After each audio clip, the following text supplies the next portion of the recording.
Good morning everyone. आज हम start करने वाले हैं 11th chapter of M Laxmikanth, that is amendment of the Indian constitution. Like any other written constitution, the Constitution of India also provide for its amendment in order to adjust itself to the changing conditions and needs. तो हमारा constitution written constitution है. हमने पढ़ा था कि written constitution क्या होता है और अनरिटन कॉन्स्टिट्यूशन क्या होता है. रिटन कॉन्स्टिट्यूशन वो कॉन्स्टिट्यूशंस हो गए जो किसी एक कंसोलिडेटेड बुक में आपको लिखे हुए मिलते हैं. जो आर्टिकल्स, लॉज, आर्टिकल्स, शेड्यूल सब एक बुक में लिखे हुए मिलते हैं. जैसे कि एग्जांपल इंडिया का constitution, American constitution. Unwritten constitution is like Britain constitution. तो वहाँ पे कोई रिटर्न कॉन्स्टिट्यूशन नहीं है. वहाँ की parliament time to time laws बनाती है और उन्हीं लॉज को अगर हम कंबाइन करें तो वो उनका कॉन्स्टिट्यूशन है. तो उनका कॉन्स्टिट्यूशन कोई एक रिटर्न बुक में नहीं है लाइक इंडिया एंड अमेरिका. तो इंडिया और अमेरिकन की कॉन्स्टिट्यूशन हो गए रिटर्न कॉन्स्टिट्यूशन. अनरिटर्न कॉन्स्टिट्यूशन हो गए ब्रिटेन का कॉन्स्टिट्यूशन. और हम ये भी जानते हैं कि जो हमारा इंडिया का कॉन्स्टिट्यूशन है वो लेंथीएस्ट रिटर्न कॉन्स्टिट्यूशन है. मतलब सबसे लंबा लिखा हुआ कॉन्स्टिट्यूशन है हमारा. सबसे लंबा संविधान, लिखा हुआ संविधान. However, the procedure laid down for its amendment is neither easy as British nor difficult as USA. तो पहली चीज़ तो हमारा कॉन्स्टिट्यूशन रिटर्न है और दुनिया के हर एक रिटर्न कॉन्स्टिट्यूशन की तरह हमारे कॉन्स्टिट्यूशन में भी अमेंडमेंट का प्रोविज़न है. अमेंडमेंट का पर्पस ये है कि जब 1949 में हमारा कॉन्स्टिट्यूशन बना था, 26 नवंबर 1949, 26 जनवरी 1950 को कॉन्स्टिट्यूशन फोर्स में आया. तो ये डेट पकड़ लीजिए आप, 26 जनवरी 1950. अब चल रहा है 2024. तो ऑलमोस्ट 50 वो 74 ईयर्स हो गए हैं. टाइम बदला है, सोसाइटी चेंज हुई है, बहुत सारे चेंजेस आए हैं. और ये ज़रूरी नहीं है कि जो 1950 का कॉन्स्टिट्यूशन है वो आज की सिचुएशन में सही बैठता है, मतलब आज की सिचुएशन को सपोर्ट करता है. तो वक्त के साथ साथ इन कंडीशंस, ज़रूरतें, ये सब बदलती हैं. तो उसके लिए कि हमारे कॉन्स्टिट्यूशन हर एक वक्त के लिए सूटेबल हो, हर एक वक्त पे कॉन्स्टिट्यूशन हमारा सही से परफॉर्म कर पाए, तो उसके लिए अमेंडमेंट का प्रोविज़न है. और जो प्रोसीजर है हमारे कॉन्स्टिट्यूशन का अमेंड करने का, मतलब कॉन्स्टिट्यूशन को चेंज करने का, वो ना ही ब्रिटेन जितना आसान है और ना ही यूएसए जितना मुश्किल है. यूएसए का कॉन्स्टिट्यूशन रिटर्न है, रिजिड है. रिटर्न और रिजिड है. रिजिड मतलब उसको अमेंड करने का प्रोसीजर बहुत डिफिकल्ट है, नेक्स्ट टू इम्पॉसिबल है. और ब्रिटेन का कॉन्स्टिट्यूशन अनरिटन है और फ्लेक्सिबल है, बहुत फ्लेक्सिबल है. मतलब वहाँ की पार्लियामेंट कॉन्स्टिट्यूशन को जब चाहे जब बदल सकती है. तो ना ही हमारा अमेंडमेंट प्रोसीजर ब्रिटेन जितना आसान है और ना ही यूएसए जैसा मुश्किल. In other words, Indian constitution is neither flexible nor rigid but synthesis of both. मतलब दूसरे शब्दों में अगर कहा जाए कि तो हमारा इंडियन कॉन्स्टिट्यूशन ना ही बहुत ज़्यादा फ्लेक्सिबल है, ना ही बहुत ज़्यादा रिजिड है. मतलब ना ही उसको अमेंड करना बहुत ज़्यादा आसान है, ना ही बहुत ज़्यादा मुश्किल है.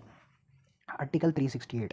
तो 368 के थ्रू हम कॉन्स्टिट्यूशनल अमेंडमेंट कर सकते हैं of part 20 of the Indian constitution. Article 368 deals with the power of parliament to amend the constitution and its procedure.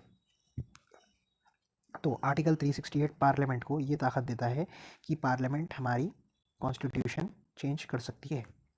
Part 20 article 368. It states that the Parliament may, in exercise of the constituent power, amend by way of addition, variation, and repeal any provision of the Constitution in accordance with procedure laid down for this purpose. तो article 368 of part 20 हमारी parliament को ये ताकत देता है कि parliament हमारे constitution को अमेंड कर सकता है bye it's constitutional powers. Amend कर सकता है. और कैसे अमेंड कर सकता है? कोई प्रोविज़न ऐड कर सकता है कि ऑलरेडी एग्जिस्टिंग प्रोविज़न में कोई चेंजेस कर सकता है, या फिर कोई प्रोविज़न को निकाल सकता है. रिपील, एडिशन मतलब ऐड करना, वेरिएशन मतलब ऑलरेडी एग्जिस्टिंग कोई भी प्रोविज़न या फिर आर्टिकल को चेंज करना, उसमें वेरिएशन लाना. और रिपील मतलब कोई भी प्रोविज़न को निकाल देना. Any provision of the constitution in according with the procedure laid down for this purpose. तो एक अमेंडमेंट का प्रोसीजर है, उस प्रोसीजर को फॉलो करके पार्लियामेंट हमारे कॉन्स्टिट्यूशन में कोई चीज़ ऐड कर सकता है, कोई चीज़ में चेंज कर सकता है, कोई चीज़ को निकाल सकता है. However, the Parliament cannot amend those provisions which form the basic structure of the Constitution. This ruled by the Supreme Court in historic Kesavananda Bharati case of 1973. तो एक हिस्टोरिक केस था Kesavananda Bharati case. Supreme Court का एक बहुत ही इंपॉर्टेंट केस है. 1973 में आया था केशवानंद भारती केस.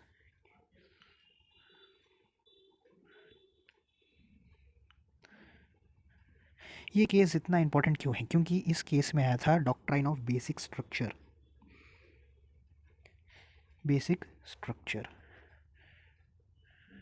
डॉक्ट्राइन मतलब वो चीज़ जो खुली खुली वर्ड्स में लिखी हुई नहीं है, एक्सप्लिसिट नहीं है, इम्प्लिसिट है, लेकिन वो बहुत इंपॉर्टेंट चीज़ होती है। सिंपल अगर लेमन लैंग्वेज में कहा जाए तो कोई एक नया डॉक्ट्राइन लाया गया था, doctrine of basic structure. Kesavananda Bharati case इसलिए भी इंपॉर्टेंट है क्योंकि यहाँ पे हाईएस्ट जजेस की बेंच बैठती थी 13 जजेस की। अब तक की हाईएस्ट जजेस बेंच थी वो 13 जजेस की बेंच थी वो। तो 13 जजेस ने सुप्रीम कोर्ट के 13 जजेस ने केशवानंद भारती केस में ये जजमेंट दिया कि पार्लियामेंट के पास ये ताकत है कि वो कॉन्स्टिट्यूशन को अमेंड कर सकते हैं, लेकिन वो अमेंडमेंट इतना ज़्यादा नहीं होना चाहिए कि वो बेसिक स्ट्रक्चर को चेंज कर दे। बेसिक स्ट्रक्चर मतलब हमारा बेसिक एक फीचर है हमारे कॉन्स्टिट्यूशन का, एक बेसिक एसेंस है, एक वैल्यू है, एक प्रिंसिपल है जो हमारे कॉन्स्टिट्यूशन मेकर्स हमारे इंडिया के प्रति बनाना चाह रहे थे। तो अगर आप बेसिक स्ट्रक्चर को ही निकाल दोगे और हमारे जो प्रोविजंस है कॉन्स्टिट्यूशन के वो एक दूसरे पे इंटरडिपेंडेंट हैं, अगर आप उस बेसिक स्ट्रक्चर को हटा दोगे तो हमारे कॉन्स्टिट्यूशन का कोई मतलब नहीं बनेगा। तो उस बेसिक स्ट्रक्चर को आप चेंज नहीं कर सकते। और एक स्टेटमेंट ये भी आई थी कि parliament can only amend the constitution, can not री राइट इट। मतलब आपके पार्लियामेंट के पास अंडर आर्टिकल 368 ये ताकत है, अंडर आर्टिकल 368 ये ताकत है कि वो कॉन्स्टिट्यूशन को अमेंड कर सकते हैं, लेकिन कॉन्स्टिट्यूशन को रीराइट नहीं कर सकते। मतलब ये मतलब है कि आप कोई माइनर चेंज करिए, आप इतना चेंज मत करिए कि आप अपने जो कॉन्स्टिट्यूशन मेकर्स ने कॉन्स्टिट्यूशन को बनाया है वो पूरा ही हटा के आप अपना ही कॉन्स्टिट्यूशन बना दें, ये आपके पास राइट नहीं है। तो बेसिक स्ट्रक्चर को हमारी पार्लियामेंट अमेंड नहीं कर सकती, ये कहा गया सुप्रीम कोर्ट ने। In 1973, Keshwanand Bharati case. Procedure for amendment. The procedure for amendment of the Constitution as laid down in Article 368 is as follows. तो under Article 368, तो 368 की बात है, वो बात हो रही है यहाँ पे, कोई दूसरे आर्टिकल की बात नहीं हो रही, अंडर आर्टिकल 368, और आप अमेंड अंडर आर्टिकल 368 ही कर सकते हो। तो first provision, an amendment of the constitution can be initiated only by introduction of bill for the purpose in either house of the parliament and not in the state legislature. मतलब ये जो constitution को amend करने का जो bill है वो introduce किया जा सकता है कोई भी हाउस में, पार्लियामेंट के, मतलब लोकसभा या Rajya Sabha, house of people, council of state English में कहा गया जाए तो लोकसभा या राज्यसभा दोनों में से कोई भी हाउस में पार्लियामेंट के इंट्रोड्यूस किया जा सकता है, लेकिन स्टेट लेजिस्लेचर के अंदर इंट्रोड्यूस नहीं किया जा सकता। मतलब पार्लियामेंट के पास ये ताकत है कि वो कॉन्स्टिट्यूशन को अमेंड कर सकते हैं, स्टेट लेजिस्लेचर के पास नहीं है। Bill can be introduce either by a minister or by a private member and does not require prior permission of the president। तो यहाँ पे ये प्राइवेट मेंबर का क्या मतलब हो गया? अब देखिए, एक तो हो गया एमपी, मेंबर ऑफ पार्लियामेंट, उसके इलेक्शंस होते हैं, एमपी हम चुनते हैं, मतलब लोकसभा के तो डायरेक्ट इलेक्शंस होते हैं, राज्यसभा के इनडायरेक्ट होते हैं, बहरहाल जो एमपी चुन के आते हैं मेंबर ऑफ पार्लियामेंट वो by the way of election आते हैं, भले ही वो डायरेक्ट हो या इनडायरेक्ट हो, तो वो पार्लियामेंट में बैठते हैं। कुछ एमपीज़, उनमें से कुछ एमपीज़ जो रूलिंग पार्टी के होते हैं, जिस पार्टी को मेजॉरिटी आती है, उस पार्टी के कुछ एमपीज़ को मिनिस्टर्स बना दिया जा सकता है, कैबिनेट मिनिस्टर स्टेट लेवल पे, ये स्टेट मिनिस्टर्स हो गए, सेंट्रल लेवल पे कैबिनेट मिनिस्टर्स हो गए। तो वो जो अमेंडमेंट का बिल है वो इंट्रोड्यूस किया जा सकता है कोई भी हाउस में, कोई भी हाउस में, और या वो इंट्रोड्यूस किया जा सकता है by a minister or by a private member. मतलब चाहे वो मेंबर ऑफ पार्लियामेंट भी इंट्रोड्यूस कर सकता है या फिर वो कोई मिनिस्टर भी इंट्रोड्यूस कर सकता है। और प्रायर परमिशन मतलब प्रेसिडेंट की परमिशन के बिना भी आप इसको इंट्रोड्यूस कर सकते हो पार्लियामेंट में। तो पहली चीज़ तो ये हो गई कि कॉन्स्टिट्यूशन के अमेंडमेंट का जो बिल है वो कोई भी हाउस ऑफ द पार्लियामेंट में इंट्रोड्यूस किया जा सकता है, चाहे वो लोकसभा हो या राज्यसभा हो, किसमें भी इंट्रोड्यूस किया जा सकता है, स्टेट लेजिस्लेचर में इंट्रोड्यूस नहीं किया जा सकता। और दूसरी चीज़, वो कोई मेंबर ऑफ पार्लियामेंट भी इंट्रोड्यूस कर सकता है या फिर कोई मिनिस्टर भी इंट्रोड्यूस कर सकता है, और प्रेसिडेंट की परमिशन की ज़रूरत नहीं है। The bill must be passed in each house by special majority, that is the majority of total membership of the house and the majority of 2/3 of the members of the house present and voting. अब ये third point ज़्यादा important है, आप इस पर concentrate करिए। It must be passed in each house by special majority. ये कहा जा रहा है कि जो कॉन्स्टिट्यूशन अमेंडमेंट बिल है वो हर एक हाउस, मतलब लोकसभा से भी पास होना चाहिए, राज्यसभा से भी पास होना चाहिए बाई स्पेशल मेजॉरिटी। अब स्पेशल मेजॉरिटी क्या हो गई? Special majority that is a majority of total membership of the house, मतलब टोटल मेंबरशिप जो हमारी लोकसभा है उसकी टोटल मेंबरशिप, सपोज कर लीजिए, अब लोकसभा का केस ले लीजिए, पास दोनों से ही होना है और स्पेशल मेजॉरिटी से ही होना है, लोकसभा राज्यसभा दोनों से पास होना है और स्पेशल मेजॉरिटी से होना है। एक्सप्लेन करने के लिए मैं लोकसभा का एग्जाम्पल ले रहा हूँ। अब स्पेशल मेजॉरिटी को समझते हैं। अब यहाँ पे एग्जांपल मैंने लिया है लोकसभा का पास तो दोनों हाउसेस से होना है, लोकसभा से भी होना है, स्पेशल मेजॉरिटी से ही पास होना है, राज्यसभा से भी स्पेशल मेजॉरिटी से ही पास होना है, दोनों से, लोकसभा और राज्यसभा दोनों से ही स्पेशल मेजॉरिटी से ही पास होना है। और इंट्रोड्यूस मिनिस्टर भी कर सकता है, कोई एमपी भी कर सकता है, और लोकसभा या राज्यसभा दोनों में से किसी में भी इंट्रोड्यूस आप कर सकते हो, पास दोनों से होना चाहिए और बिना प्रेसिडेंट की प्रायर परमिशन के। तो यहाँ पे लोकसभा का हम एग्जांपल ले रहे हैं, लोकसभा की स्ट्रेंथ है 552 मेंबर्स, ओके 552 मेंबर्स लोकसभा की स्ट्रेंथ, टोटल स्ट्रेंथ है। और 50%, अब यहाँ पे स्पेशल मेजोरिटी की दो कंडीशंस हैं। फर्स्ट कंडीशन है majority of total membership of the house, तो मतलब majority of total membership of the house मतलब 50%। 552 का 50% मतलब इसका आधा कितना हो गया, 2 1 ज़ा 2 2 ज़ा 4 2 7 ज़ा 14 2 6 ज़ा 12, अब 276 मेंबर्स हो गए। अब इसका हो गया 276 मेंबर्स हो गए, एक ज़्यादा 273 मतलब ये हो गई majority of total membership of the house. मतलब जितनी टोटल मेंबरशिप है, जितनी स्ट्रेंथ है, टोटल स्ट्रेंथ है, उसका 50% से एक ज़्यादा, एक भी ज़्यादा हो जाए तो चलेगा। तो मतलब 273 मेंबर्स, 273 मेंबर्स अगर आपको वोट दे देंगे तो वो 50% of total membership of the house को सेटिस्फाई कर देगा। ये हो गई first condition. 2/3 of the member present and voting, मतलब जितने लोग प्रेजेंट है उस दिन, और जितने दिन जब ये जो अमेंडमेंट का बिल पार्लियामेंट में इंट्रोड्यूस किया है लोकसभा में, तो तब कितने लोग प्रेजेंट है और वोट दे रहे हैं, तो उनका 2/3। अब सपोज कर लीजिए 552 टोटल स्ट्रेंथ है, किसी दिन सपोज कर लीजिए कोई किसी एक पर्टिकुलर दिन 450 मेंबर्स लोकसभा में प्रेजेंट थे, इनका 2/3 क्या हो जाएगा, 3 1 ज़ा 3 3 1 ज़ा 3 3 5 ज़ा 15 150 300, तो 300 मेंबर्स हो गए। 300 मेंबर्स क्या, ये 300 मेंबर्स दोनों कंडीशन को सेटिस्फाई कर रहे हैं। 2/3 of the members present and voting, 450 लोग आए, उनमें से 300 ने कॉन्स्टिट्यूशन अमेंडमेंट के लिए हाँ कर दी, तो 300 लोग 2/3 तो हो गए, प्रेजेंट और वोटिंग के 2/3 हो गए। और 50% से क्या ज़्यादा है, 50% 273 वोट कर रहे हैं 300, मतलब यहाँ पे दोनों कंडीशन सेटिस्फाई हो गई।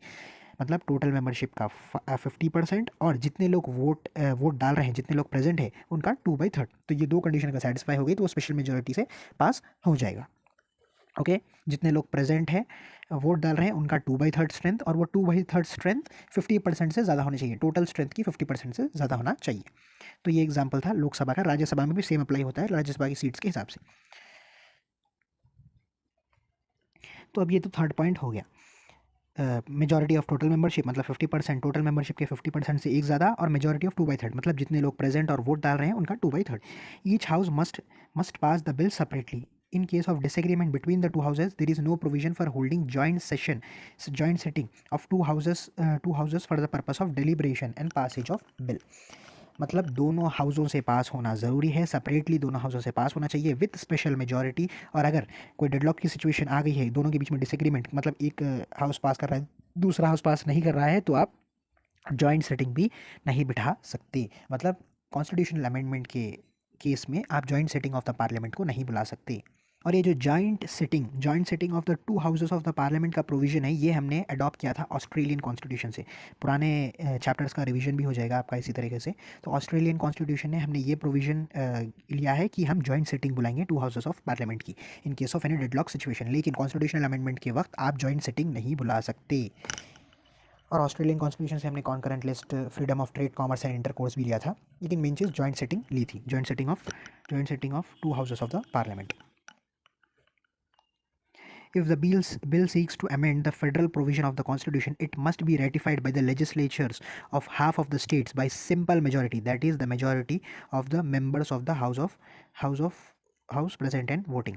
मतलब अगर कॉन्स्टिट्यूशनल अमेंडमेंट, अब कॉन्स्टिट्यूशनल अमेंडमेंट में कुछ क्लासिफिकेशन है, मतलब कॉन्स्टिट्यूशनल अमेंडमेंट कोई फेडरल प्रोविजन क्या है, स्टेट और सेंटर, मतलब हमारा कॉन्स्टिट्यूशन जो है फेडरल है, मतलब यहाँ पे स्टेट भी एग्जिस्ट करता है और सेंट्रल गवर्नमेंट भी एग्जिस्ट करती है। तो अगर कोई भी बिल, कॉन्स्टिट्यूशनल अमेंडमेंट बिल हमारे फेडरल प्रोविजन को चेंज कर रहा है, फेडरल प्रोविजन को अमेंड कर रहा है, तो वो 50% ऑफ द स्टेट लेजिस्लेचर, मतलब जो हर एक स्टेट के एक सेपरेट स्टेट लेजिस्लेचर होगी, तो 50 अब सपोज कर लीजिए हमारी कंट्री में 30 स्टेट्स हैं, तो 15 स्टेट्स की स्टेट लेजिस्लेचर इनको रेटिफाई हाँ करनी चाहिए, हाँ करेंगे तभी आप पास कर सकते हैं वो बिल। प्लस ये जो ऊपर का है special majority, that is total majority of the total house of total membership, total strength, और 2/3 of the members present and voting, तो 50%। और वो जो 50% जो स्टेट लेजिस्लेचर करेगा वो स्पेशल मेजॉरिटी से नहीं करेगा, सिंपल मेजॉरिटी से करेगा।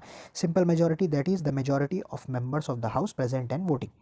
मतलब सिंपल मेजॉरिटी मतलब जितने मेंबर्स प्रेजेंट है वोट डाल रहे हैं उनकी मेजॉरिटी। मतलब सपोज कर लीजिए किसी दिन 200 लोग स्टेट लेजिस्लेचर में आए हैं, 15 मतलब मैंने एग्जाम्पल लिया है 30 स्टेट्स का, तो 15 स्टेट अगर रेटिफाई करेंगे तो वो बिल पास माना जाएगा। तो 15 स्टेट में से किसी स्टेट लेजिस्लेचर में 200 मेंबर्स आए हैं, तो 200 मेंबर प्रेजेंट है, वोट डाल रहे हैं, तो सिंपल मेजॉरिटी मतलब इनका 50%, मतलब अगर 101 इन 200 में से 101 लोग कर देते हैं तो उनका वो स्टेट का रेटिफिकेशन आ जाएगा। Simple majority that is majority of members of the house present and voting, मतलब जितने लोग प्रेजेंट हैं वोट डाल रहे हैं उनकी सिंपल मेजोरिटी 50% से ज़्यादा। After Delhi passed by the both houses of parliament and ratified by the state legislature where necessary, the bill is presented to the president for assent। तो दोनों हाउसों से पास हो जाएगा और जब स्टेट लेजिस्लेचर की 50% से भी रेटिफाई हो जाएगा तब वो जो बिल है वो प्रेसिडेंट की असेंट के लिए जाएगा। The president must give his or her assent to the bill. He or she can neither uphold his or her assent to the bill nor return the bill to reconsideration of the parliament. The 24th Constitutional Amendment Act of 1971 made obligatory for the president to give his or her assent to the constitutional amendment bill। तो ये पहले हमारे constitution में ये provision नहीं था, लेकिन 24th amendment 24वें amendment of 1971 24th amendment of 1971 ने हमारे कॉन्स्टिट्यूशन को अमेंड करके ये कंपलसरी कर दिया, ये ज़रूरी कर दिया, ये प्रेसिडेंट के ऊपर जिम्मेदारी है, ये उनकी रिस्पॉन्सिबिलिटी है कि प्रेसिडेंट कॉन्स्टिट्यूशनल अमेंडमेंट बिल को असेंट देंगे ही देंगे। वो ना ही वो असेंट को रोक सकते हैं, मतलब अपहोल्ड कर सकते हैं, ना ही वो बिल को रिटर्न कर सकते हैं फिर से रिकन्सिडरेशन के लिए। तो 24th अमेंडमेंट एक्ट ऑफ 1971 के थ्रू प्रेसिडेंट के ऊपर ये ज़रूरी हो गया कि वो अपना असेंट देंगे ही देंगे। After the president assent the bill will become an act that is constitutional amendment act and the constitution stand amended in according with the terms of the act. तो जब प्रेसिडेंट अपनी असेंट दे देंगे तो वो जो बिल है वो act बन जाएगा, यानी कॉन्स्टिट्यूशनल अमेंडमेंट एक्ट, और हमारा कॉन्स्टिट्यूशन उस एक्ट के हिसाब से बदल जाएगा। तो सबसे पहले तो कॉन्स्टिट्यूशनल अमेंड एक बार रिवाइज कर लेते हैं, ये पॉइंट्स इंपॉर्टेंट पॉइंट्स हैं। कॉन्स्टिट्यूशनल अमेंडमेंट कोई भी either house of the parliament में इंट्रोड्यूस किया जा सकता है, यानी कि लोकसभा में भी इंट्रोड्यूस किया जा सकता है, राज्यसभा में भी इंट्रोड्यूस किया जा सकता है, स्टेट लेजिस्लेचर में इंट्रोड्यूस नहीं किया जा सकता। और वो इंट्रोड्यूस मिनिस्टर भी कर सकता है या फिर कोई भी मेंबर ऑफ पार्लियामेंट भी कर सकता है बिना प्रेसिडेंट की परमिशन के, मतलब प्रेसिडेंट की परमिशन ज़रूरी नहीं है। और वो the bill must be pass by each house, मतलब स्पेशल मेजॉरिटी के थ्रू दोनों हाउसों से, लोकसभा और राज्यसभा दोनों से पास होना चाहिए। Bill must be passed in each house by special majority, मतलब लोकसभा और राज्यसभा दोनों से पास होना चाहिए, स्पेशल मेजॉरिटी से पास होना चाहिए, मतलब मेजॉरिटी ऑफ टोटल मेंबरशिप, मतलब जितनी टोटल स्ट्रेंथ है उसका 50%, और 2/3 ऑफ मेंबर्स जो प्रेजेंट है और वोट डाल रहे हैं। टोटल मेंबरशिप का 50%, जितनी टोटल स्ट्रेंथ है उसका 50%, और वो 50% 2/3 से ज़्यादा होना चाहिए जितने लोग प्रेजेंट है और वोट डाल रहे हैं। और जो बिल है लोकसभा और राज्यसभा में सेपरेटली अलग अलग पास होगा। और अगर कोई डेडलॉक की सिचुएशन आ गई है, यानी कि एक हाउस पास कर रहा है दूसरा हाउस पास नहीं कर रहा है, तो तब आप जॉइंट सिटिंग भी नहीं बुला सकते, मतलब दोनों हाउसों में अलग अलग ही पास होना होगा बिल को। और अगर कोई constitutional amendment bill federal provision को अमेंड कर रहा है तो तब 50%, मतलब हाफ ऑफ द स्टेट, मतलब जितने स्टेट के पास स्टेट लेजिस्लेचर है उनके आधे स्टेट लेजिस्लेचर को सिंपल मेजोरिटी से, मतलब जितने लोग प्रेजेंट हैं और वोट डाल रहे हैं उनकी मेजोरिटी से बिल को, हाँ मतलब उनकी मंजूरी देनी होगी। यहाँ पे सिंपल मेजोरिटी है, स्पेशल मेजोरिटी में 2/3 का क्लॉज आ जाता है, ये याद रखिए। स्पेशल मेजोरिटी मतलब 2/3 का क्लॉज, सिंपल मेजोरिटी मतलब 50% majority of the members present and voting. यहाँ पे स्टेट लेजिस्लेचर की भी सिंपल मेजोरिटी कैसी, जितने लोग प्रेजेंट हैं और वोट डाल रहे हैं उनकी 50% मेजोरिटी। और जब दोनों हाउसों से पार्लियामेंट के पास हो जाएगा वो बिल जो है प्रेसिडेंट के पास जाएगा उसकी असेंट के लिए। और प्रेसिडेंट को 24th अमेंडमेंट एक्ट ऑफ 1971 के बाद से प्रेसिडेंट के ऊपर ये ज़रूरी हो गया है कि वो अपनी असेंट देगा ही देगा कॉन्स्टिट्यूशनल अमेंडमेंट में, ना ही वो अपनी असेंट रोक सकता है, ना ही वो बिल रिटर्न कर सकता है पार्लियामेंट के पास रिकन्सिडरेशन के लिए। और जब प्रेसिडेंट की असेंट लग जाएगी वो बिल एक्ट बन जाएगा और हमारा कॉन्स्टिट्यूशन उस एक्ट के हिसाब से चेंज हो जाएगा। टाइप्स ऑफ अमेंडमेंट, अब कितने तरीके की अमेंडमेंट है। Article 368 provides 2 types of amendments, that is special majority of the parliament and also through the ratification of half of the states by simple majority. तो पहली चीज़ तो देख लीजिए, अंडर आर्टिकल 368 के अंदर आप कॉन्स्टिट्यूशन को अमेंड करते हैं, और 368 के अंदर सिर्फ 2 ही तरीक़ों से आप अमेंड कर सकते हैं। 368 provides 2 types of amendment, that is special majority of the parliament and also through the ratification of the state by simple majority. But some other articles provide for the amendment of certain provision of the constitution by simple majority of the parliament, that is majority of members of each house of the present and voting similarly to the ordinary legislature process. Notably, these amendments are not deemed to be amendment of the constitution for the purpose of article 368. तो article 368 के through आप 2 तरीक़ों से amendment कर सकते हैं, 2 types of amendment, that is special majority of the parliament, मतलब special majority of the parliament की स्पेशल मेजॉरिटी। फर्स्ट 2 तरीके की अमेंडमेंट है। फर्स्ट तरीका special majority of the parliament, मतलब जितनी स्ट्रेंथ है ना उसका 50%, और वो 50% जो है वो 2/3 ऑफ प्रेजेंट और वोटिंग से ज़्यादा होना चाहिए। तो टोटल स्ट्रेंथ का 50% और वो 50% 2/3 प्रेजेंट और वोटिंग से ज़्यादा होना चाहिए। तो ये हो गई स्पेशल मेजोरिटी। और दूसरा तरीका हो गया ratification of half of the state, मतलब स्पेशल मेजोरिटी टाइप 1 प्लस 50%, मतलब जितने स्टेट लेजिस्लेचर्स हैं ना उनकी हाफ स्टेट लेजिस्लेचर की सिंपल मेजोरिटी, मतलब जितने लोग प्रेजेंट है वोट डाल रहे हैं उनकी 50%। But some articles other articles provide for the amendment of the constitution by simple majority. अब अंडर आर्टिकल 368 के अंदर तो आप स्पेशल मेजोरिटी से ही अमेंडमेंट कर सकते हो, लेकिन कुछ और भी आर्टिकल्स हैं हमारे कॉन्स्टिट्यूशन के जो सिंपल मेजोरिटी से जो हमारे कॉन्स्टिट्यूशन को अमेंड करते हैं सिंपल मेजोरिटी से। मतलब majority of the members present and voting, मतलब जितने लोग प्रेजेंट हैं वोट डाल रहे हैं उनकी मेजोरिटी 50% मेजोरिटी। और ये जो है सिमिलर ऑर्डिनरी लेजिस्लेटिव प्रोसेस, मतलब जो आम लेजिस्लेटिव प्रोसेस होते हैं, जो आम लेजिस्लेटिव लॉज बनाती है हमारी state legislature, ordinary bills pass करती है, वो भी इसी तरीके से पास होते हैं। अगर कोई भी ऑर्डिनरी लॉ बनाना है तो जितने लोग प्रेजेंट हैं वोट डाल रहे हैं उनके 50%, मतलब 50% से एक ज़्यादा भी हो जाए तो वो बिल पास माना जा सकता है। लेकिन ये जो सिंपल मेजोरिटी है ना ये आर्टिकल 368 के अंदर नहीं आती है। अंडर आर्टिकल 368 आप सिर्फ स्पेशल मेजोरिटी से ही पास कर कॉन्स्टिट्यूशन को अमेंड कर सकते हो। Therefore the constitution can be amended by 3 ways. Amended by simple majority of the parliament, पहला तरीका तो हो गया सिंपल मेजोरिटी का। सिंपल मेजोरिटी मतलब जितने लोग प्रेजेंट हैं वोट डाल रहे हैं उनकी मेजोरिटी 50%। और amendment by special majority of the parliament, special majority, अगर स्पेशल मेजोरिटी के थ्रू आप अमेंड कर रहे हो तो अंडर आर्टिकल 368 आप अमेंड कर रहे हो, मतलब जितनी टोटल स्ट्रेंथ है उसका 50% और वो 50% 2/3 ऑफ प्रेजेंट एंड वोटिंग से ज़्यादा होना चाहिए। और स्पेशल मेजोरिटी दूसरा स्पेशल मेजोरिटी प्लस 50% मतलब half of the states ratification, मतलब आधे स्टेट लेजिस्लेचर की मंजूरी होनी चाहिए। तो जो स्पेशल मेजोर अब हमारे ये लक्ष्मीकांत बुक में देखिए आप ABC दिया गया है ABC। जो फर्स्ट वाला जो है सिंपल मेजोरिटी है वो अंडर आर्टिकल 368 नहीं आता है। ओके, जो B और C हैं ये आते हैं अंडर आर्टिकल 368 क्योंकि ये स्पेशल मेजोरिटी की बात करते हैं। 2/3 का क्लॉज यहाँ पे आ रहा है। 50% ऑफ द टोटल स्ट्रेंथ और वो 2/3 प्रेजेंट एंड वोटिंग से ज़्यादा होना चाहिए। C में तो स्टेट का रेटिफिकेशन भी होना है। A में सिंपल मेजोरिटी है, मतलब जितने लोग प्रेजेंट है वोट डाल रहे हैं उनका 50%। ये जो है ये ऑर्डिनरी लॉज को भी ऐसे ही आप अमेंड करते हैं by simple majority of the parliament. A number of provision of the in the constitution can be amended by simple majority of the two houses of the parliament outside the scope of article 368. These provisions include, आप ये चीज़ दिमाग में बिठा लीजिए, under article 368 आप सिर्फ special majority से ही constitution को अमेंड करते हैं। स्पेशल मेजोरिटी मतलब आर्टिकल 368। स्पेशल अंडर आर्टिकल 368 दो तरह की मेजोरिटी होती है। Special majority that is 50% total strength plus 2/3 of present and voting, और दूसरा हो गया 50% प्लस 2/3 प्रेजेंट एंड वोटिंग और half of the states ratification.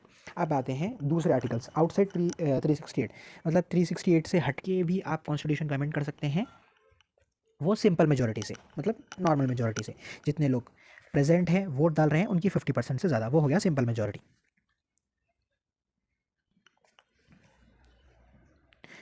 तो सिंपल मेजोरिटी जो है आर्टिकल 368 के अंदर नहीं आता है। और सिंपल मेजोरिटी से आप क्या क्या अमेंड कर सकते हैं ये देख लेते हैं। Admission and establishment of new states, मतलब अगर किसी आपको किसी नए स्टेट को आप बाहर के स्टेट को एडमिट कर रहे हैं या फिर कोई एक स्टेट को डिवाइड करके एक नया स्टेट बना रहे हैं तो स्टेट से रिलेटेड अगर आप कर रहे हो तो सिंपल मेजोरिटी से करेंगे। Formation of new state, alteration of area and boundaries of the name of existing state, abolition and creation of legislative councils in states, second schedule that is emoluments, allowance, privileges, sworns of presidents, governor, speaker, judges etc. quorum of parliament. Quorum मतलब minimum इतनी strength होगी तभी parliament work करेगी। आप at present तो quorum जो है 10% है, मतलब 552 का 10%, 552 का 10% कितना होता है 552 इंटू 10 डिवाइडेड बाई 100 तो 55.2 मतलब 53 मेंबर्स। अगर 53 मेंबर्स अब एट प्रेजेंट की अगर मैं बात करूं तो लोकसभा में 53 मेंबर्स अगर होंगे तो लोकसभा वर्क करेगी। तो कोरम जो है वो भी आप सिंपल मेजोरिटी से चेंज कर सकते हो। चाहे कल के दिन अगर पार्लियामेंट का मन किया और अगर वो चाहती है तो जितने लोग प्रेजेंट है वोट डाल रहे हैं अगर उनके 50% से ज़्यादा लोग ने हानि दे दी तो कोरम कल के दिन चेंज हो जाएगा। आप एट प्रेजेंट 10% कोरम है। और second schedule emoluments, allowance, privileges, salaries, governor, speaker, जजेस, प्रेसिडेंट, इन सबसे रिलेटेड भी पार्लियामेंट खुद चेंज कर सकती है। और लेजिस्लेटिव काउंसिल को अगर बनाना है या फिर कोई लेजिस्लेटिव काउंसिल को हटाना है स्टेट की वो कर सकती है। नया स्टेट बना सकती है, एग्जिस्टिंग स्टेट्स की नाम को, बाउंड्रीज़ को बदल सकती है। Salaries, allowance of members of parliament, मतलब खुद पार्लियामेंट अपने मेंबर ऑफ पार्लियामेंट्स की सैलरीज और अलावेंस को चेंज कर सकता है। Rules and procedure in the parliament, मतलब रूल्स जो है, प्रोसीजर जो है पार्लियामेंट का, वो चेंज कर सकती है। Privileges of parliament, its members and it's committee, मतलब पार्लियामेंट की क्या क्या प्रिविलेजेस मिलेंगी उनके मेंबर्स और कमिटीज़ को। Use of English language in the parliament, मतलब इंग्लिश लैंग्वेज अब तो इस्तेमाल की जाती है, मतलब हिंदी भी यूज़ करते हैं लोग, तो इंग्लिश लैंग्वेज अगर इस्तेमाल की जाती है पार्लियामेंट में, वो भी चेंज कर सकते हैं। नंबर ऑफ प्यूसिन जजेस इन द सुप्रीम कोर्ट, प्यूसिन जजेस, जजेस lower than the chief justice of India, वो जजेस जो चीफ जस्टिस ऑफ इंडिया से लोअर रैंक पर है वो प्यूसिन जजेस हो गए। मतलब हमारे जो सुप्रीम कोर्ट है, सुप्रीम कोर्ट में एक चीफ जस्टिस होता है और 33 प्यूसिन जजेस होते हैं एट प्रेजेंट। अब 2024 की मैं बात कर रहा हूँ, तो अब हमारे सुप्रीम कोर्ट में टोटल 34 जजेस होते हैं इंक्लूडिंग चीफ जस्टिस। तो एक चीफ जस्टिस होगा, 33 प्यूसिन जजेस होंगे। प्यूसिन जजेस वो हो जाते हैं जो चीफ जस्टिस ऑफ इंडिया से लोअर रैंक पर है। Conferment of more jurisdiction on supreme court, मतलब ज्यूरिसडिक्शन सुप्रीम कोर्ट का क्या होना चाहिए। यूज़ ऑफ ऑफिशियल लैंग्वेज, क्या ऑफिशियल लैंग्वेज होती है हमारे यहाँ, एक बात याद रखिए, हमारे इंडिया में कोई भी नेशनल लैंग्वेज नहीं है, ऑफिशियल लैंग्वेज है। सिटीजनशिप एक्विजिशन एंड टर्मिनेशन, मैंने आपको जब सिटीजनशिप का चैप्टर पढ़ाया था तो मैंने ये बताया था कि पार्लियामेंट के पास सुप्रीम अथॉरिटी है सिटीजनशिप से रिलेटेड, मतलब सिटीजनशिप से रिलेटेड कोई भी अल्ट्रेशन पार्लियामेंट हमारी कर सकती है, वो भी सिंपल मेजॉरिटी से। जब हमारी कॉन्स्टिट्यूएंट असेंबली बनी थी, कॉन्स्टिट्यूएंट असेंबली ने पूरी ताकत पार्लियामेंट को दी है कि सिटीजनशिप से रिलेटेड पार्लियामेंट कुछ भी कर सकती है। Election to the parliament and state legislature, मतलब इलेक्शन जो प्रोसीजर है पार्लियामेंट और स्टेट लेजिस्लेचर का।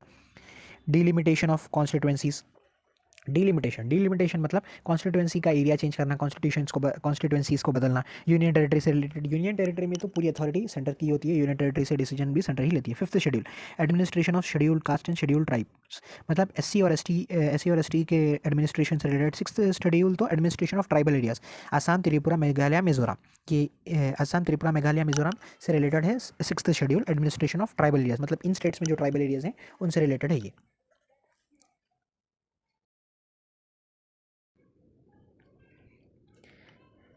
By special majority of the parliament, अब ये देख लेते हैं special majority of the parliament से हम क्या चेंज कर लेते हैं। सबसे पहले तो स्पेशल मेजॉरिटी वो हो गई 50% total strength of the house, मतलब जितनी जितनी हाउस की टोटल स्ट्रेंथ है ना उसका 50% से एक भी ज़्यादा वोट, और वो जो 50% है वो 2/3 of the people present and voting से ज़्यादा होना चाहिए। पहले तो टोटल मेंबरशिप का 50% और वो 50% 2/3 होना चाहिए जितने लोग प्रेजेंट हैं और वोट डाल रहे हैं। The majority of the provision in the constitution need to be amended by the special majority of the parliament, that is the majority of total membership of each house and the majority of 2/3 of the members of each house present and voting।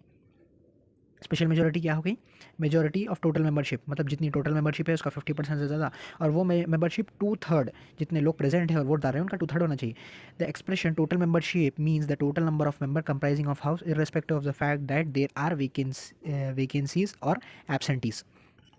और यहाँ पे जो total membership, जो 50% of total membership की बात हो रही है ना, यहाँ पे टोटल मेंबरशिप की बात हो रही है, मतलब 552 टोटल स्ट्रेंथ है, इसकी स्ट्रेंथ की बात हो रही है। भले ही वहाँ पे लोग एब्सेंट हो, प्रेजेंट हो, वहाँ पे वैकेंसीज खाली हो, वो मैटर नहीं करता है। जितनी टोटल स्ट्रेंथ है उसका 50% होना चाहिए फर्स्ट कंडीशन में, और जितने लोग प्रेजेंट है उसका 2/3 होना चाहिए। दो कंडीशन सेटिस्फाई होनी चाहिए, प्रेजेंट और वोट डाल रहे हैं उनका 2/3 और टोटल मेंबरशिप का 50%। Although special majority insisted upon Article 368 in prima facie application only to voting at the final stage, the Lok Sabha prescribed the adherence to this constitutional requirement at all the effective stages of the bill. PDT, RK Editor, Constitutional Amendment in India, Lok Sabha Secretariat, New Delhi, 7th edition. This provision, which can be amended by this way, include fundamental right, directive principles of state policy, and all other provisions which are not converted by the first and third category. First and not covered by the first and third category. तो ये कहा जा रहा है कि जो special majority है उसमें 50% से ज़्यादा होना चाहिए टोटल मेंबरशिप का, और 2/3 जो प्रेजेंट है और वोट डाल रहे हैं उनका होना चाहिए। और इसके थ्रू आप जो है फंडामेंटल राइट्स को अमेंड कर सकते हैं, directive principle of state policy को अमेंड कर सकते हैं, और वो कैटेगरीज इसमें आती हैं जो फर्स्ट और थर्ड को कवर नहीं करती। सिंपल मेजॉरिटी हमने कवर कर दिया है, फर्स्ट हो गया, सेकंड ये है स्पेशल मेजॉरिटी, और थर्ड होगी अब आगे पढ़ने वाले। इन दोनों को छोड़कर जो भी बच रहे हैं वो सारे प्रोविजंस आ जाएंगे special majority of the parliament के अंडर। फर्स्ट में हमने बहुत सारी चीज़ें पढ़ी थी, जैसे कि स्टेट से रिलेटेड हो गया, alteration, boundary, establishment, admission, changing of the names etcetera, legislative council को अबॉलिश करना, क्रिएट करना, second schedule, allowance, privileges, salaries, governors की, स्पीकर की, प्रेसिडेंट की, जजेस की, कोरम से रिलेटेड पार्लियामेंट का, सैलरीज और अलाउंस एमपीज़ की, रूल्स और प्रोसीजर जो पार्लियामेंट फॉलो करेगा, प्रिविलेजेस क्या होंगे पार्लियामेंट के, क्या क्या मेंबर्स हैं, क्या क्या कमिटीज़ है, इंग्लिश लैंग्वेज यूज़ करना है नहीं करना है पार्लियामेंट में, कितने प्यूसिन जजेस होंगे सुप्रीम कोर्ट में, जुरिस्डिक्शन क्या होगा सुप्रीम कोर्ट का, ऑफिशियल लैंग्वेज से रिलेटेड, सिटीजनशिप से रिलेटेड, पार्लियामेंट और स्टेट लेजिस्लेचर के इलेक्शन से रिलेटेड, डिलिमिटेशन, कॉन्स्टिट्यूएंसीज के एरिया को चेंज करने से रिलेटेड, यूनियन टेरिटरी से रिलेटेड, और फिफ्थ और सिक्स्थ शेड्यूल से रिलेटेड। तो इनको छोड़कर फंडामेंटल राइट्स डीपीएसपी को छोड़कर, और थर्ड जो कैटेगरी में हम जो पढ़ने वाले हैं वो एस्पेक्ट्स को छोड़कर जो भी चीज़ें आएंगी वो स्पेशल मेजॉरिटी में आ जाएंगी। ये चीज़ याद रख लिए, फंडामेंटल राइट्स और डीपीएसपी से रिलेटेड स्पेशल मेजॉरिटी से ही आप अमेंडमेंट कर सकते हो by special majority of the parliament and consent of state. अब थर्ड आते हैं सी पे, जो है special majority of parliament and consent of state. The provision of the constitution which related to the federal structure of the polity can be amended by the special majority of the parliament along with the consent of half of the state by the simple majority. अब समय पहले तो ये एक बार revise कर लेते हैं। Special majority मतलब 50% ऑफ द टोटल स्ट्रेंथ, और वो 50% of the total strength 2/3 of the people present and voting से ज़्यादा होना चाहिए। मतलब जितनी टोटल स्ट्रेंथ है उसका 50%, और वो 50% 2/3 जितने लोग प्रेजेंट है और वोट डाल रहे हैं उनसे ज़्यादा होना चाहिए। प्लस जो हाफ ऑफ द स्टेट, मतलब हमारे यहाँ पे अब जितने भी स्टेट्स हैं, स्टेट लेजिस्लेचर्स हैं, जिनके स्टेट्स के पास स्टेट लेजिस्लेचर है, उनमें से आधे स्टेट लेजिस्लेचर को अपनी कंसेंट देनी होगी by simple majority. Simple majority मतलब जितने लोग प्रेजेंट है, वोट डाल रहे हैं, उन लोगों की मेजॉरिटी। तो ये हो गई सिंपल मेजॉरिटी, जितने लोग प्रेजेंट है हाउस में और वोट डाल रहे हैं उनकी 50%। इफ वन और मोर और all the remaining take no action on the bill, states take no action on the bill, it does not matter. Moment half of the state give their consent, the formality is completed. अगर एक या फिर उससे ज़्यादा या फिर बाकी के स्टेट्स को बिल के ऊपर कोई एक्शन ही ना ले, मतलब उन्होंने हाँ भी नहीं कहा है और ना भी नहीं कहा है, मतलब उन्होंने देखा भी नहीं है बिल को, तो ये सब मैटर नहीं करता। जब आधे स्टेट्स अपनी हामी भर देते हैं तो फॉर्मेलिटी पूरी हो जाती है। मतलब जितने स्टेट्स हैं, अगर उतने उसमें से आधे स्टेट्स ने भी सिंपल मेजॉरिटी, मतलब जितने लोग प्रेजेंट हैं और वोट डाल रहे हैं उनके 50% लोगों ने हामी भर दी है, आधे स्टेट्स की कंसेंट आ गई है, तो फॉर्मेलिटी पूरी हो जाएगी, भले ही वो आधे स्टेटों ने देखा भी ना हो बिल को। There is no time limit within the states it should give their consent to the bill. और यहाँ पे कोई टाइम लिमिट नहीं दी गई है कि कब इतने टाइम से इतने टाइम तक कंसेंट देना होगा आपको बिल को, कभी भी आ सकती है हाफ ऑफ द स्टेट की कंसेंट।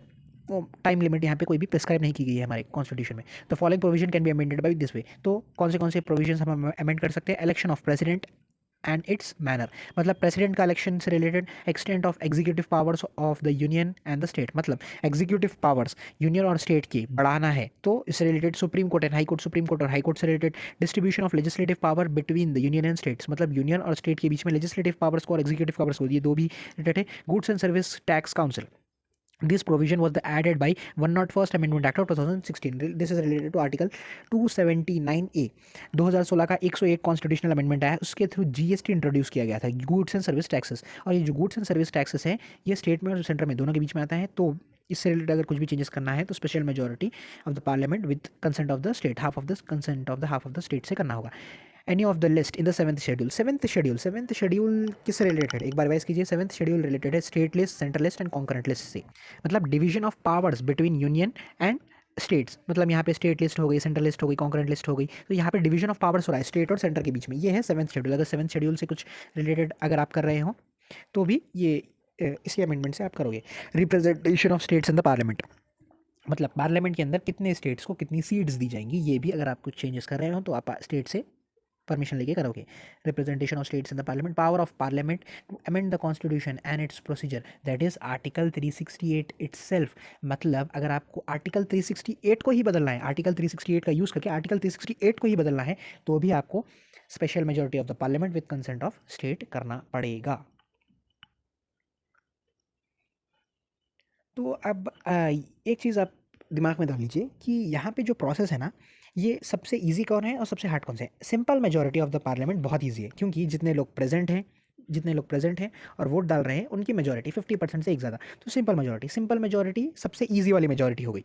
ओके, तो इससे हम क्या क्या अमेंड कर सकते हैं? नॉर्मल चीज़ें जो ज़्यादा उतना मैटर नहीं करती, जैसे कि स्टेट ये मैटर करते हैं लेकिन ये उतने सेंसिटिव टॉपिक्स नहीं है।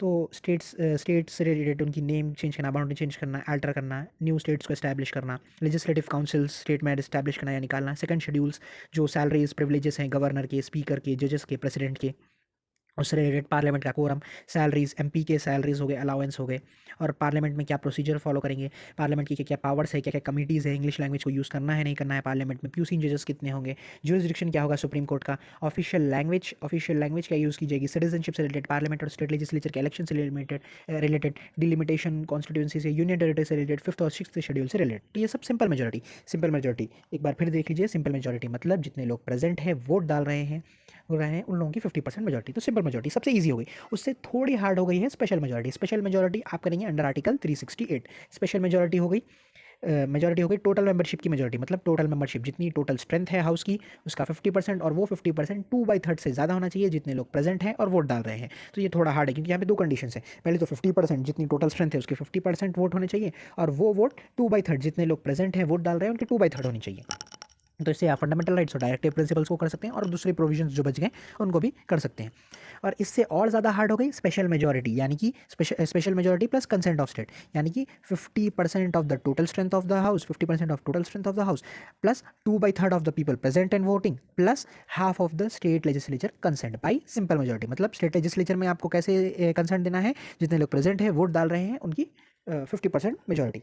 तो ये सबसे हार्ड होगी क्योंकि यहाँ पे 50% स्ट्रेंथ भी लेनी है, पार्लियामेंट की 50% स्ट्रेंथ की हामी भी लेनी है, 2/3 जितने लोग प्रेजेंट हैं उनकी वोटिंग की भी हामी लेनी है, जितने प्रेजेंट है वोट डाल रहे हैं उनकी हामी भी होनी चाहिए, और जो half of the state legislature है उनकी भी हाँ होना चाहिए बाई सिंपल मेजोरिटी। तो ये सबसे हार्ड हो गया। और यहाँ पे बहुत सेंसिटिव टॉपिक्स हो गए, जो यहाँ पे जो हमारा फेडरल स्ट्रक्चर है मतलब ऐसा ना हो कि जो सेंटर है वो स्टेट के ऊपर बहुत ज़्यादा हावी हो जाए, इसलिए ये ज़रा हार्ड अमेंडमेंट के प्रोसीजर में रखा है।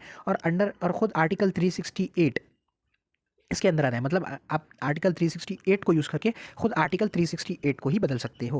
तो यहाँ पे आ गया election of president, executive powers of union and state legislature, legislative powers of union and state legislature, supreme court and high court आ गई। और यहाँ पे जुडिशरी को भी यहाँ पे रखा गया है, supreme court and high court, क्योंकि ये ज़रूरी है कि लेजिस्लेचर, एग्जीक्यूटिव और जुडिशरी एक दूसरे से इंडिपेंडेंट रहे। और जुडिशरी का इंडिपेंडेंट रहना तो बहुत ज़रूरी है क्योंकि हमारे जो कंट्री की प्रॉपर फंक्शनिंग के लिए, डेमोक्रेटिक बैलेंस मेंटेन करने के लिए जुडिशरी को इंडिपेंडेंट रहना, जुडिशरी के पास पावर रहना बहुत जरूरी है। तो सुप्रीम कोर्ट और हाई कोर्ट से रिलेटेड अगर कुछ भी आप अमेंडमेंट करेंगे तो special majority plus consent of state से करेंगे, जो कि बहुत हार्ड मेजोरिटी है पाने का।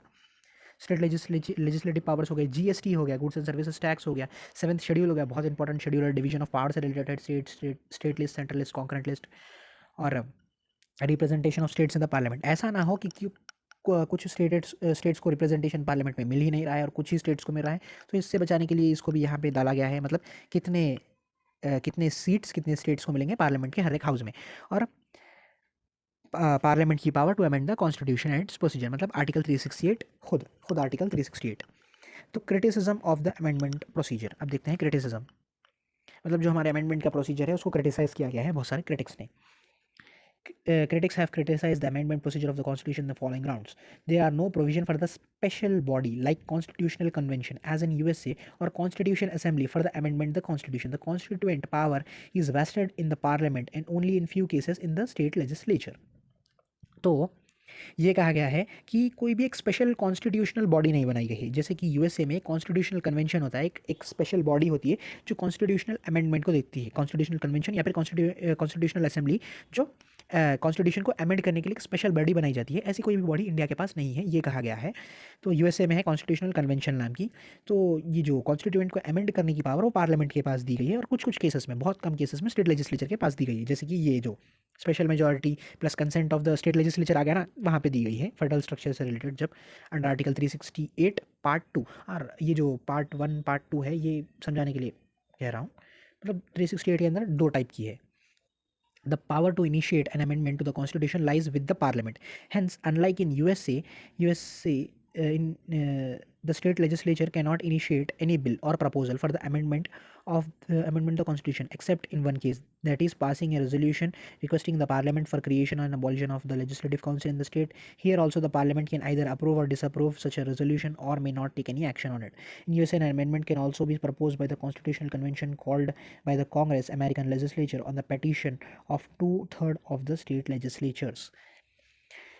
तो ये कहा गया है कि जो अमेंडमेंट को शुरुआत करने की, मतलब अमेंडमेंट बिल को इनिशिएट करने की पावर पार्लियामेंट के पास है। और यूएसए में ऐसा नहीं है, स्टेट लेजिस्लेचर के पास भी अमेंडमेंट को इनिशिएट शुरू करने की, प्रपोज करने की पावर है, लेकिन इंडिया के पास ऐसा नहीं है। State legislature cannot initiate any bill or proposal for the amendment of constitution except in one case. मतलब स्टेट लेजिस्लेचर जो है वो कॉन्स्टिट्यूशनल अमेंडमेंट बिल को इनिशिएट नहीं कर सकती, प्रपोज नहीं कर सकती, लेकिन एक केस में पार्लियामेंट को वो रिक्वेस्ट कर सकती है कि हमारे यहाँ पे स्टेट लेजिस्लेटिव मतलब लेजिस्लेटिव काउंसिल बनाइए, वो रिक्वेस्ट कर सकती है बस, या फिर बनाइए या फिर है सो अबॉलिश कर दीजिए, ऐसा स्टेट रिक्वेस्ट कर सकती है। यहाँ पे भी पार्लियामेंट बाउंड नहीं है कि उनकी बात को माने, वो चाहे तो अप्रूव करे चाहे तो डिसअप्रूव करे उन रेजोल्यूशन यानी कि रिक्वेस्ट को। तो स्टेट लेजिस्लेचर सिर्फ रिक्वेस्ट कर सकती हैं कि वो भी लेजिस्लेटिव काउंसिल से रिलेटेड उनको बनाइए या फिर अबॉलिश करिए, वहाँ पे भी पार्लियामेंट अपनी मर्जी से काम करेगा। लेकिन यूएसए में जो है अमेंडमेंट प्रपोज किया जा सकता है कॉन्स्टिट्यूशनल कन्वेंशन को। कॉन्स्टिट्यूशनल कन्वेंशन एक बॉडी है, मैंने ऑलरेडी ऊपर बनाया है कॉन्स्टिट्यूशनल कन्वेंशन, कॉन्स्टिट्यूशन को अमेंड करने के लिए एक स्पेशल बॉडी है यूएसए में। तो कांग्रेस हो गया अमेरिकन लेजिस्लेचर, मतलब वहाँ की पार्लियामेंट। तो कॉन्स्टिट्यूशनल कन्वेंशन को कांग्रेस बुलाएगी जब 2/3 ऑफ द स्टेट लेजिस्लेचर, मतलब वहाँ की जो स्टेट लेजिस्लेचर है उनमें से 2/3 जब पिटीशन करेंगे, मतलब रिक्वेस्ट करेंगे, तो वहाँ की कांग्रेस यानी कि वहाँ की पार्लियामेंट को कॉन्स्टिट्यूशनल कन्वेंशन को बुलाकर कॉन्स्टिट्यूशन का अमेंड कराना होगा। ये कहा गया है कि हमारे यहाँ पे स्टेट लेजिस्लेचर को कॉन्स्टिट्यूशनल अमेंडमेंट को इनिशिएट करने की पावर नहीं दी गई है। Major part of the constitution can be amended by the parliament alone, either by the special majority or by the simple majority. Only in few cases the consent of state is required, and that too only half of them, while in USA it is 3/4 of the state.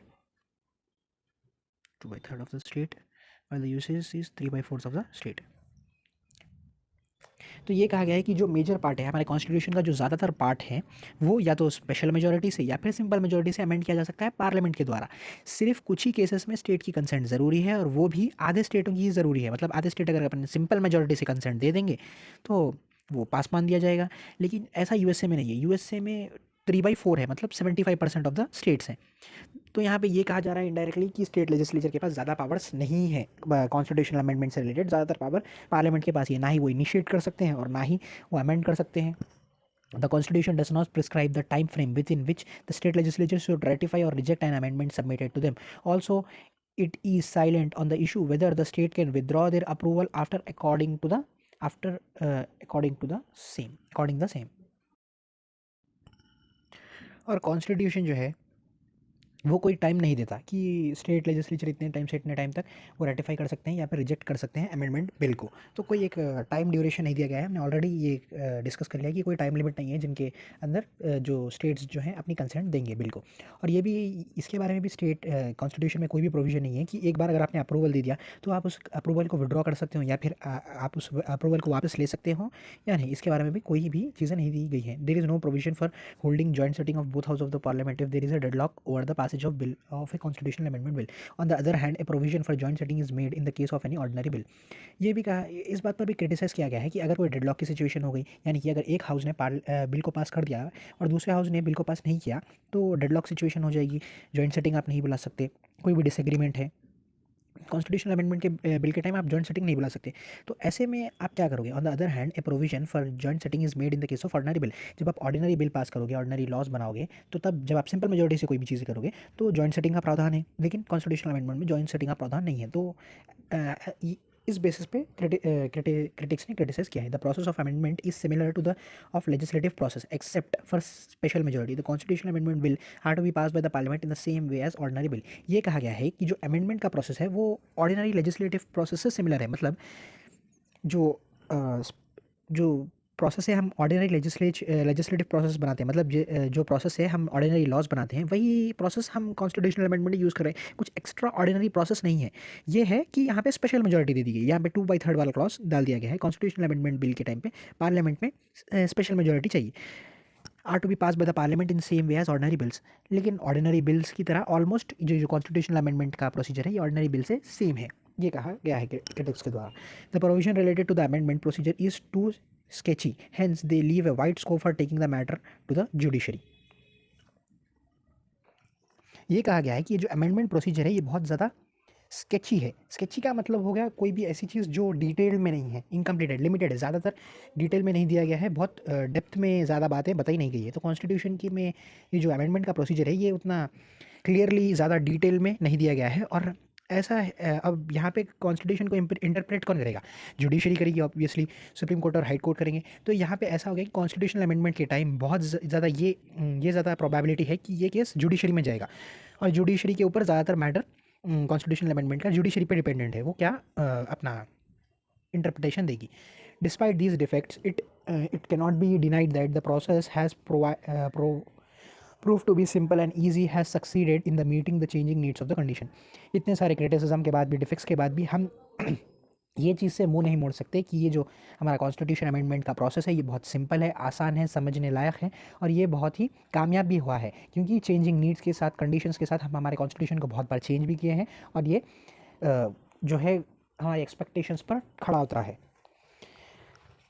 As expected हम constitution का amend भी कर रहे हैं changing needs के साथ, और ये जो है हमारा कॉन्स्टिट्यूशन हर एक मैटर पे चेंज भी हुआ है. और कॉन्स्टिट्यूशन अब तक 75 ईयर्स हो गए हैं ऑलमोस्ट, तो 75 ईयर्स से हमारा कॉन्स्टिट्यूशन चल रहा है, डेमोक्रेसी अब स्टेबल है, तो it is a good constitution, it is a sign of a good constitution. The procedure is not so flexible as allowed the ruling party to change according to their whims. तो जो हमारा constitution amendment का process है वो ना ही इतना flexible, ना ही इतना आसान है कि रूलिंग पार्टी अपने हिसाब से, अपनी मनमर्जी से कॉन्स्टिट्यूशन को बदल दे, और ना ही इतना रिजिड है, nor it is so rigid as to incapable of adopting itself to the changing needs. और ना ही इतना रिजिड है, मतलब इतना हार्ड भी नहीं है कि चेंजिंग नीड्स के साथ वो चेंजिंग नीड्स को हमारा कॉन्स्टिट्यूशन अडॉप्ट ही ना कर सके. As it rightly said by the K.C. Weir, strikes a good balance between flexibility and rigidity. K.C. Weir modern constitution. तो K.C. Weir ने एक कॉन्स्टिट्यूशनल एक्सपर्ट है, पॉलिटिकल साइंटिस्ट है, ये इन्होंने इनकी किताब में मॉडर्न कॉन्स्टिट्यूशंस में ये कहा है कि जो इंडिया कॉन्स्टिट्यूशन है, एक करेक्ट बैलेंस, एक good balance between the flexibility and rigidity, मतलब रिजिडिटी और फ्लेक्सिबिलिटी के बीच में जो एक करेक्ट बैलेंस होना चाहिए वो है हमारा इंडिया का constitution, and we are proud of it. In this context, Pandit Jawaharlal Nehru, our first respected Prime Minister, said in the Constituent Assembly, while we want this constitution to be as solid and permanent as we can make it, there is no permanency in the constitution. तो जवाहरलाल नेहरू ने ये कहा कि हम चाहते हैं कि हमारा कॉन्स्टिट्यूशन सॉलिड रहे और परमानेंट रहे, हम इनको ऐसा बनाना चाहते हैं, लेकिन ये है कि वो कोई भी कॉन्स्टिट्यूशन परमानेंट नहीं हो सकता. There is no permanency in the constitution. There should be a certain flexibility. If you make a constitution rigid and permanent, you cannot stop you stop the nation's growth. तो ये कहा जा रहा है कि हमारे कॉन्स्टिट्यूशन अगर रिजिड हो जाए और परमानेंट हो जाए तो हम हमारी जो नेशन की ग्रोथ है, हमारी नेशन की जो डेवलपमेंट है, उसमें आप रुकावट डालोगे. The growth of the living which all and organic people. Constituent assembly debate. तो जो कॉन्स्टिट्यूएंट असेंबली में जो सारे डिबेट्स हो गई थी ना, ये डिबेट्स को कलेक्ट किया गया है और एक डॉक्यूमेंट में कंसोलिडेटली हमने स्टोर किया है. तो ये कॉन्स्टिट्यूएंट असेंबली डिबेट्स जुडिशरी की हेल्प करती है जब आप कोई भी कॉन्स्टिट्यूशन के प्रोविजन को इंटरप्रेट करने में. तो जो कॉन्स्टिट्यूएंट असेंबली डिबेट्स है, इससे हमें ये आइडिया मिलता है कि हमारे कॉन्स्टिट्यूशन मेकर्स क्या करना चाह रहे थे, उनका आइडिया क्या था, उनका विजन क्या था हमारे कंट्री को लेकर. तो उसमें ये कहा गया है कि पंडित जवाहरलाल नेहरू जी ने कहा कि while we want this constitution to be solid and permanent as we can make it. हम चाहते हैं कि हमारा कॉन्स्टिट्यूशन जो है सॉलिड और परमानेंट बने, मतलब रिजिड बने, और हम इसे बना भी सकते हैं. There is no permanency in the constitution. लेकिन एक चीज़ है कि कोई भी कॉन्स्टिट्यूशन परमानेंट नहीं है. There should be a certain flexibility. थोड़ी फ्लेक्सिबिलिटी कॉन्स्टिट्यूशन में होना ज़रूरी है. If you make a constitution rigid and permanent, you stop the nation's growth. अगर आप एक कॉन्स्टिट्यूशन को परमानेंट और रिजिड कर देंगे तो आप एक नेशन, एक कंट्री की ग्रोथ को रोक रहे हैं. Similarly the growth of living vital and organic people, मतलब ये जो हमारे सिटीजन्स हैं, हमारी ग्रोथ को एक रिजिड कॉन्स्टिट्यूशन, एक परमानेंट कॉन्स्टिट्यूशन रोकता है. Similarly doctor B R Ambedkar observed in the constituent assembly that the assembly had not only refrained from putting a seal and finality and infallibility upon this constitution by denying the people that the right to amend the constitution as in Canada, or by making the amendment of the constitution subject to the fulfillment of extraordinary terms and conditions as in American and Australian, but has provided for the facile procedure for the amending the constitutional amendment debate, constitution assembly debate. तो doctor B R Ambedkar ji ये कहना चाह रहे हैं कि जो constitution, जैसे कि कनाडा और अमेरिकन और Australian, Canadian constitution, American constitution और ऑस्ट्रेलियन कॉन्स्टिट्यूशन, ये सारे कॉन्स्टिट्यूशन ऐसे हैं जो बहुत ज़्यादा रिजिड है. इनको अमेंड करने के लिए कोई एक्स्ट्रा ऑर्डिनरी कंडीशंस लगते हैं, बहुत ही मतलब नेक्स्ट टू इम्पॉसिबल है इनको अमेंड करना. तो ऐसा कॉन्स्टिट्यूशन हम नहीं बना सकते क्योंकि ये कॉन्स्टिट्यूशन चेंजिंग नीड्स को फुलफिल नहीं करेगा. KC. Wear has admired the variety of the amendment procedure contained in the constitution of India. He said the variety in the amendment process is wise but rarely found. तो KC. Wear इन्होंने ये कहा कि हमारे जो amendment procedure है इसमें variety मिलती है उनको. हमारे जो कॉन्स्टिट्यूशन ऑफ इंडिया का जो अमेंडमेंट प्रोसेस है इसमें वैरायटी मिलती है, और ये वैरायटी एक वैरायटी है हमारे अमेंडमेंट प्रोसेस में जो वाइज है। वाइज है मतलब एक वाइज, एक इंटेलिजेंट चीज़ है, लेकिन बहुत कम पाई जाने वाली चीज़ है, मतलब रिलीफेंट बहुत कम पाई जाने वाली चीज़ है और बहुत वाइज चीज़ है। ये केसी वियर का पॉइंट ऑफ व्यू है। तो इसी के साथ कंप्लीट होता है हमारा अमेंडमेंट ऑफ द कॉन्स्टिट्यूशन